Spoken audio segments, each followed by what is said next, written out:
The butcher's cleaver came down hard, splitting the pig's femur with a wet crack. Blood pooled between the grooves of the wooden cutting block, dripping onto the sawdust-covered floor. Extra garlic this time. The butcher said, wiping his hands on a stained apron. He reached under the counter and pulled out 3 fat bulbs, their papery skins flaking onto the scale. Outside, a man in a red coat waited, his breath fogged in the cold air. The sack at his feet was already half lumpy, uneven shapes bulging against the coarse fabric. A few blackened lumps of coal peeked out from the top. Onions too. The butcher asked, nodding toward the sack. The man in red didn't answer. He just stared at the alley across the street, where something moved in the shadows. Something small and quick. The butcher wrapped the garlic in brown paper and tossed it onto the pile. You're not making soup. He said. Not with that lot? The man in red shifted his weight.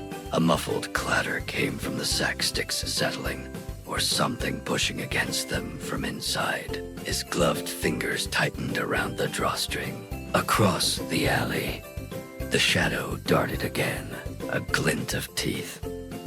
Not a rat. Too many teeth for that. The butcher didn't seem to notice, humming as he swept a handful of bone fragments into the trash. The man in red exhaled sharply through his nose. His breath smelled of iron and old snow. More! He said. The word hung between them, not a request. The butcher paused mid-sweep, then shrugged and reached for the hanging braids of onions. Something scrabbled up the bricks behind the meat hooks. Tiny claws on wet stone. The man in red didn't turn. His beard itched where melted frost dripped down his collar. The butcher knotted the onions into a net of twine. Bad year for kids. Then He asked, too casually. The man's silence stretched. Outside, the wind picked up, carrying the scent of burnt sugar and damp fur. You know that it's from me.